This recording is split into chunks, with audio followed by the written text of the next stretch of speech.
It's time for another Dirt Daily, and behind me is a truck that we had on Dirt Every Day, episode 105. This was an episode where we let the viewers choose the adventure. We had two different trucks and we posted on the internet about them. I think one was our van, the Astro van that we ice raced, and the other one was this M715, which is a 1968 Jeep military truck. And we offered the opportunity for viewers to vote on what we should build and how we should build it. And the two options were build a rock crawler or build an overlander and build it out of the M715 or build it out of the van. And you guys picked turning the M715 into an overlander, which I thought was kind of interesting. I would have said rock crawler, and I would have thought the van would be ridiculous, but everybody wanted to see this truck made into an overlander. So we did some really cool stuff. We built this cage thing in the back. I put power steering on it. I think I ended up swapping the whole front axle. This has a Dana 60 in the front and a Dana 70 in the rear with 587 gears. But they're pretty old school axles, drum brakes all around, closed knuckle up front, kind of coarse axle splines. I think the front is like a 30 spline or a 23 spline or some combination of that. So strong, but not the strongest axles ever. And I really like this truck. I think it's really cool. In fact, it actually showed up in an earlier episode before episode 105, but I will tell you about that at the end of this Dirt Daily. So today I'm going to do a little repair on it. We had these tires that we got. These tires are really cool. They're big. They're kind of an old directional style military tread design, and they go on these 16-inch wheels. We got them from Coker Tire, but there's a big problem. Some of them don't want to hold air, and it's not really the tire's fault. Because this tire is a tubeless tire and we're running them on wheels and we're running them with a tube. And the problem is that these wheels are, it's a two-piece design. It's not what you would normally know as a two-piece wheel. It's like a single-piece wheel with this external safety bead. So like when you call it a two-piece wheel online, everybody gets all defensive. Oh, it's not a two-piece, because two-piece wheels are known for being kind of dangerous. These are just kind of junk, but I'll get to that.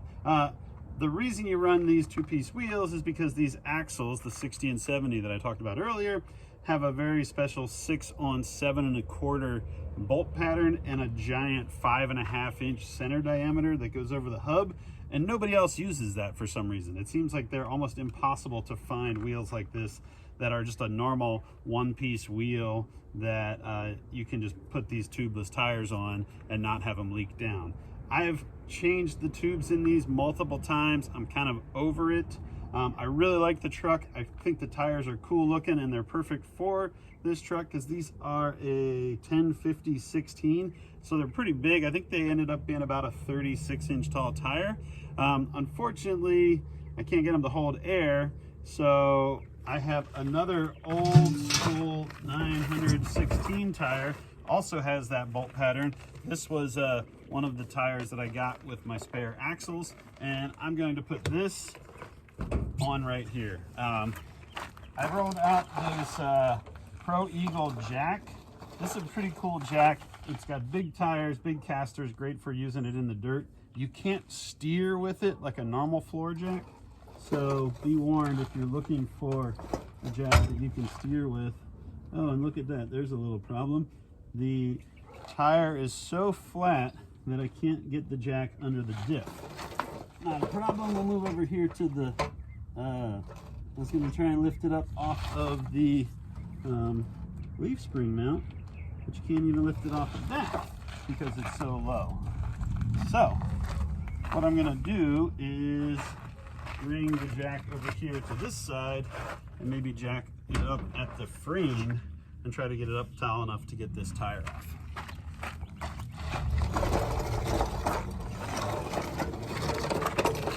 Notice how you can like drag it through the dirt, but it doesn't steer the way like a normal floor jack would. This is kind of cool though. It has this extension, so you can put this extension on here for taller trucks, and then get that right underneath the frame there.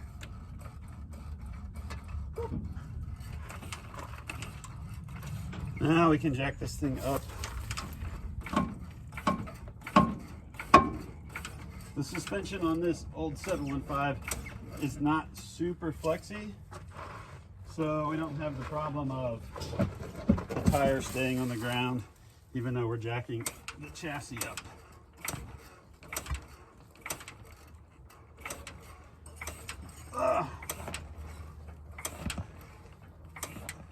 This truck has a straight six engine in it, which is what it had factory, but not this straight six engine. This has been modified to a Chevrolet straight six.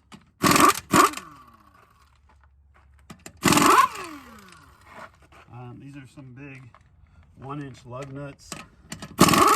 Pretty sure that's 5/8 thread wheel studs. Always set your lug nuts on something so they don't get lost in the dirt. Oh, the other thing is these wheels are super heavy. So now I have this really cool tire that I can't even get it to hold air. I think my goal would be to try and either get some wheels custom made, which would be one option, or the second option is to change out the axles. Even though it's a Dana 60, it's not really like all the normal newer Dana 60s. The hub is different, all the brake parts are different. Changing this out, like putting a different hub on this spindle, doesn't seem like it's an easy upgrade. So the best option would probably be to ditch both of these axles. Oh, plus the other thing is these axles are spring under. Most Dana 60s are either spring over or they use like a link suspension with a coil. I really like how this truck looks. I love the style of it, but I'm not sure the best method to go ahead to get better tire options. So this has a full-time hub here. I'm kind of getting on a sidetrack, but stay with me. Because this hub has a full-time drive slug, the front end is always spinning, which means the front drive shaft is always spinning. So when you drive this on the road, everything's spinning and it makes a lot of vibration, a lot of noise. Then you put these bigger tires on, they don't hold air. That's another problem. If you went to a newer axle, you could get disc brakes in the front, probably all the way around. Like if you put a 14 bolt or a 70 in the rear, you could upgrade to disc brakes all the way around. So that would be a benefit. You would have more gearing options, though I really like the 587 that's in this with that old straight six. It just chugs along like a tractor. You'd have more wheel options because you could do the 8/0 and 6.5 bolt pattern that they've used for centuries, and get a 16-inch wheel and put those tires on and not have the issue of the tires losing air because of the torn tubes that are in there. There are liners that people can put in the tire, in those wheels. I've had them changed multiple times. They still seem to tear and not work.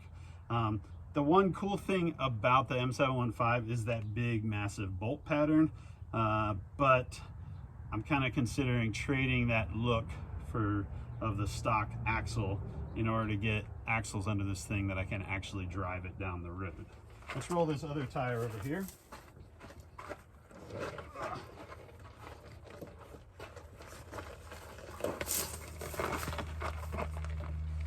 Plus this stuff is heavy. Like these stock tires and wheels are really heavy. And even though heavy is cool, heavy is hard on parts. Come on, you. Get on there. There we go. Where's those lug nuts? All of these lug nuts came off super easy. A, because I had an impact, and B, because when we built this truck, we sprayed all the wheel studs down with anti-seize. That's something I learned growing up on the farm. And anti-seize is really messy, but it makes fixing stuff down the road that much easier.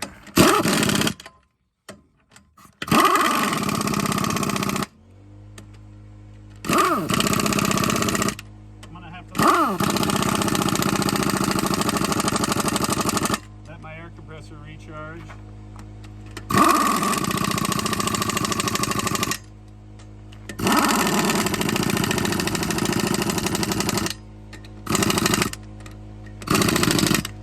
So there you have it.